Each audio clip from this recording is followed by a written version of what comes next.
E aqui, tenho aberto meus olhos para toda essa coisa maligna chamada de novo governo global, onde a lei marcial reinará, haverá apenas um líder. Mas, por favor, gostaria da sua opinião sobre o seguinte ponto. Quanto tempo você acha que levará esse governo para que esse governo se instale totalmente? Olha, o governo global já está instalado. Tá certo? Você vê aqui, se você pegar todas as leis que foram promulgadas no Brasil nos últimos 10 ou 15 anos, todas vieram prontinhas da ONU. Tá certo? E, ademais, se inventaram novas técnicas de governo que passam por cima da discussão parlamentar. As decisões são tomadas através de decretos administrativos. Quer dizer, quem governa agora são diretores de departamento, a coisa não passa pelo parlamento, não é discutida, nem nada. E eles estão impondo essas coisas no mundo inteiro. A coisa já está organizada, ela só está, vamos dizer, só não está oficializada. Mas um governo mundial, de fato, já existe, né? Aliás, existe até 3. Né? Tem um que domina aqui o Ocidente, tem outro que domina lá a Rússia e a China, e o terceiro domina o mundo islâmico. Em todos esses lugares você tem um sistema totalitário já montado. Quando eles brigam entre si, é sorte nossa. Né? Porque onde tem conflito, você sempre tem uma margem de manobra que você pode aproveitar. Mas quando eles entram em acordo, e quando eles ficam amiguinhos, aí o negócio complica, gente. E isso é que é a coisa mais interessante da história. Porque o professor Dugin, ele no nosso debate lá, ele está dizendo que existe esse esquema globalista, que é popperiano, iluminista, materialista, essa coisa toda. E ele diz que esse é o inimigo do esquema russo-chinês. Isso é mentira, gente. Esse pessoal globalista está favorecendo a Rússia e a China há mais de 60 anos. Você vê, nos anos 50 já houve aqui uma comissão do Congresso americano, comissão parlamentar de inquérito, comissão REESE, R-E-E-S-E, que investigou a atividade das grandes fundações bilionárias, financiadas por Rockefeller, Morgan, por toda essa turma globalista, e comprovou acima de qualquer possibilidade de dúvida que esse pessoal estava fomentando tudo quanto é tipo de atividade comunista nos Estados Unidos. Esse pessoal sempre trabalhou contra os Estados Unidos. Depois que acabou a União Soviética, o que eles fizeram? Eles fizeram tudo para restaurar a economia dos países comunistas. Soltaram dinheiro para a China, então o investimento que houve na China foi uma coisa monstruosa. A economia chinesa não existiria se não fosse essa turma globalista. Agora, como é que você vai dizer que os globalistas são os inimigos dos chineses? Oh, meu Deus, vocês não são os inimigos dos chineses. Eles são os patrões e sócios dos chineses, porra. Então, esse esquema do professor Dugin, em vez de ele liquidar o globalismo ocidental, ele vai liquidar os Estados Unidos e o nacionalismo americano. E daí estará tudo maravilhoso, porque sobrará somente os 3 esquemas globalistas e eles farão as pazes. Isso é o plano do professor Dugin. Farão as pazes e dominarão o mundo. Agora, acontece que, no meu modesto entender, o esquema russo-chinês pode fazer as pazes com o globalismo ocidental, porque eles já andam de mão dadas, né? Mas o Islã jamais vai consentir em ser governado por essa gente. Tão logo a resistência nacional, as últimas resistências nacionalistas, especialmente dos Estados Unidos e de Israel, sejam removidas do mapa, aí é que vai começar a briga. A briga vai ser entre o Islã e o esquema russo-chinês, e os outros 2 esquemas globalistas, especialmente o russo-chinês. Se eles pensam que vão conseguir controlar o Islã, estão muito malucos.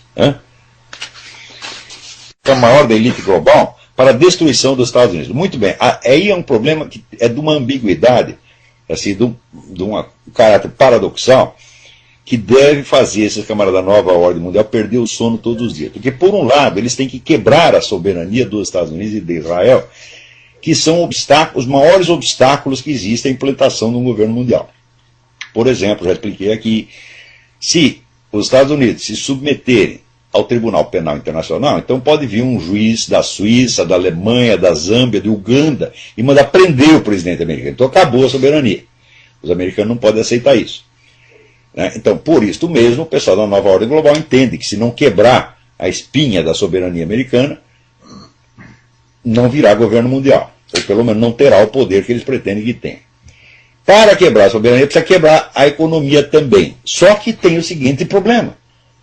Dos 3 esquemas globalistas que existem, que é esse esquema ocidental, o esquema russo-chinês e o esquema islâmico, o esquema ocidental só tem como base militar, como suporte militar, os próprios Estados Unidos. Então, eles querem quebrar a espinha do país, mas não podem quebrar por completo. Então, o que eles fazem? Fica fazendo esse jogo de morde e assopra. Como é que eles vão sair dessa? Eu não sei. Eu não sou Nelson Rockefeller, não sou Jorge Soros, não tenho nada a ver com isso. Eles que se arrumem. Então, você vê a ambiguidade do que eles fazem. Então, por um lado, eles tinham que assegurar, vamos dizer, a segurança americana no Iraque. Fizeram isso. Tá certo? Mas, por outro lado, estão abrindo as portas dos Estados Unidos para a invasão islâmica. Não invasão de imigrantes. A invasão dos altos círculos. Esse pessoal muçulmano aqui está comprando todo mundo, a maior compra de consciência que já teve na história dos Estados Unidos. Leiam lá o livro The Muslim Mafia e vocês vão ver que não é pouca porcaria aquele negócio. Então, eles combatem os islâmicos num lugar do planeta e ajudam no outro. Esta ambiguidade é em parte calculada, mas em parte reflete apenas confusão, porque você pensa, né, para acreditar que existe assim, um poder secreto que controla tudo, o cara precisa ser muito trouxa. O que existe é grupos e pessoas que querem mandar em tudo e querem controlar tudo, mas eles não controlam sequer os seus próprios peidos. Você está entendendo? Ele está lá sentado segurando o peido sai. Isso já deve ter acontecido para os Rockefellers, para o Jorge Soros, acontece até a mim, você vê que coisa. Os meus peidos não me obedecem. Então,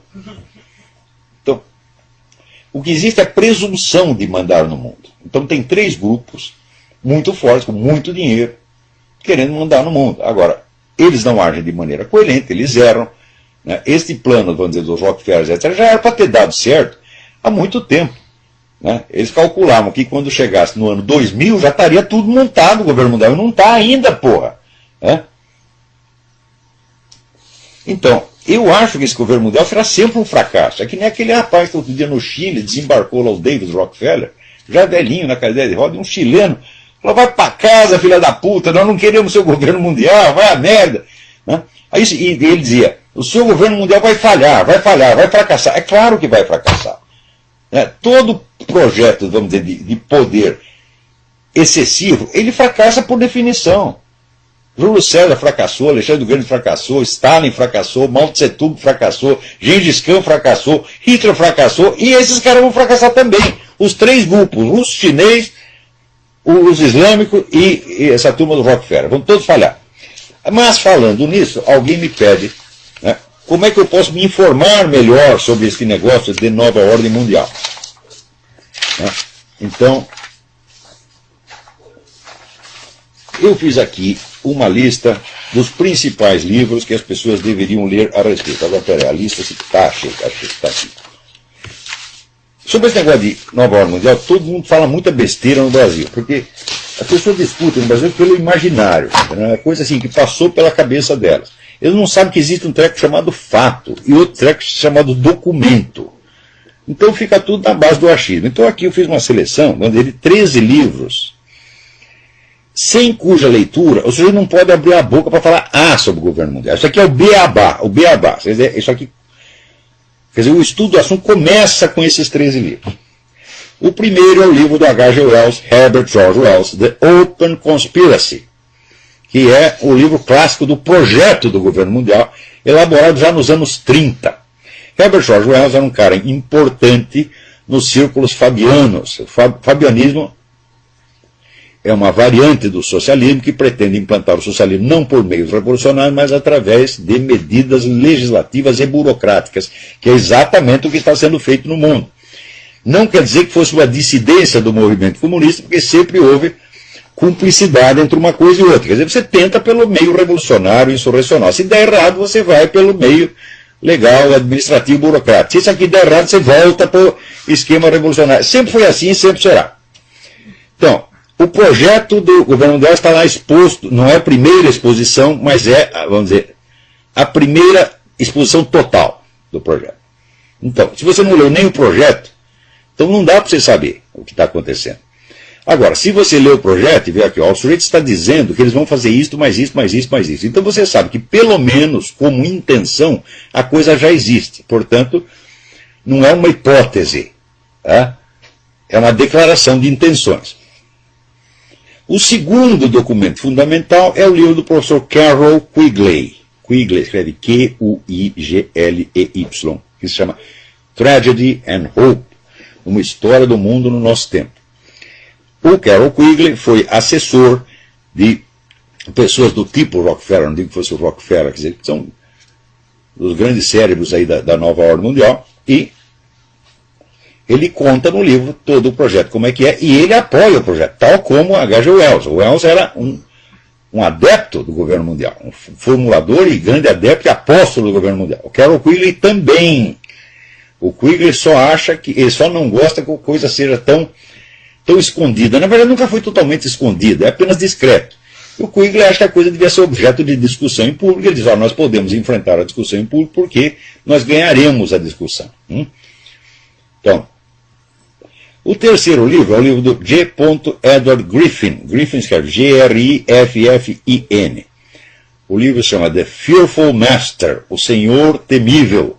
É um livro sobre a ONU e como é a modalidade de ação da ONU, especialmente na África, onde arrasou dezenas de países, derrubou um monte de governos legalmente constituídos, instaurou ditaduras, promoveu genocídio, etc. Para você ver que a ONU ainda tem, no Brasil você ainda tem a ideia da ONU como apenas uma assembleia de países, né, que não tem poder nenhum, é um poder apenas delegado pelo país. Não é assim de maneira alguma. Há muito tempo já não é assim.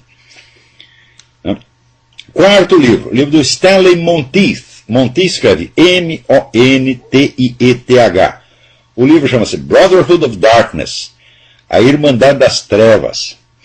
Então, esse livro é o melhor que existe sobre a participação de sociedades esotéricas e secretas dentro deste, semi-secretas, dentro deste plano da nova ordem mundial. Uma interpretação extremamente equilibrada e muito bem informada. Quinto livro, o livro que eu já citei dezenas de vezes, o livro do Lee Penn, P-E-N-N.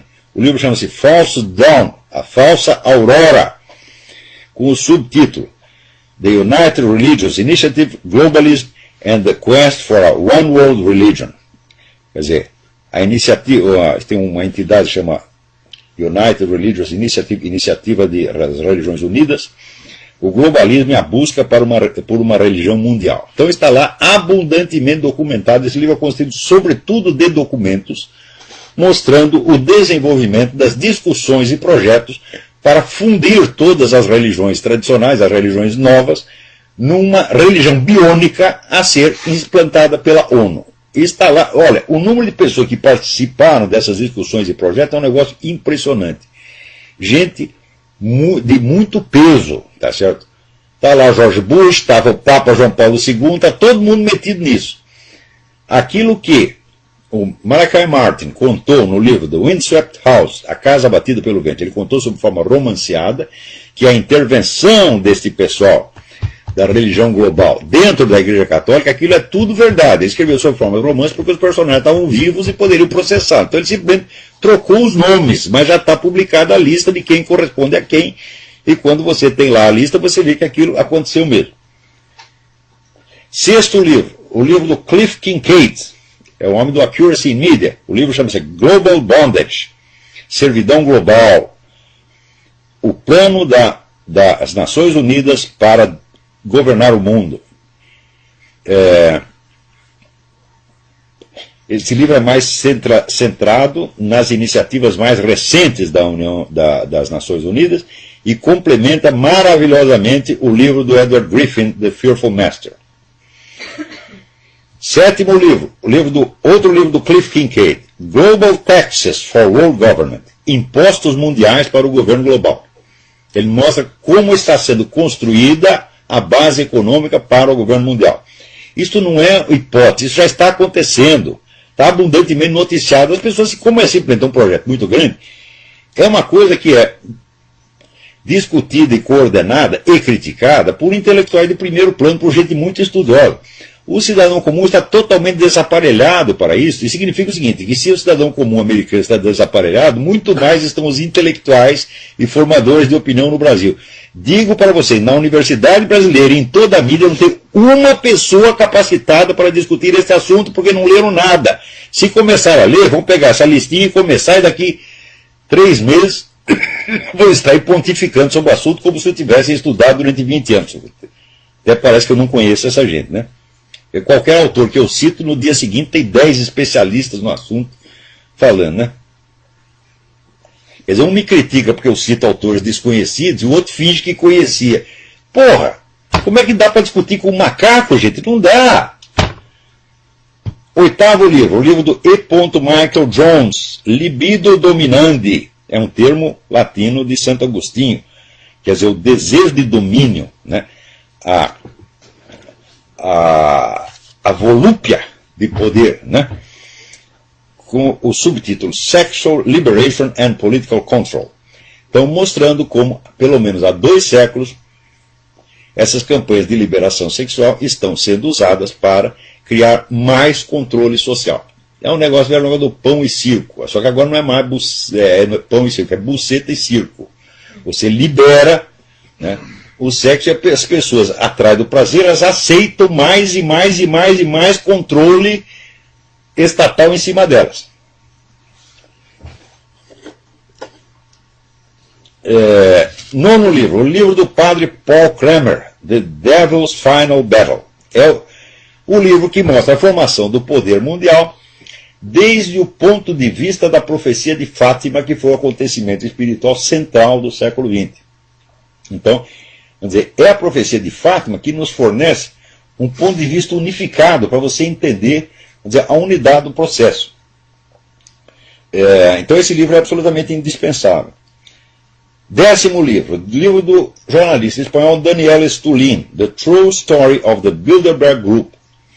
Quer dizer, o Bilderberg é um círculo, um clube de bilionários e pessoas altamente influentes que se reúne pelo menos uma vez por ano para fazer uma análise do estado do mundo e implementar os projetos de governo mundial.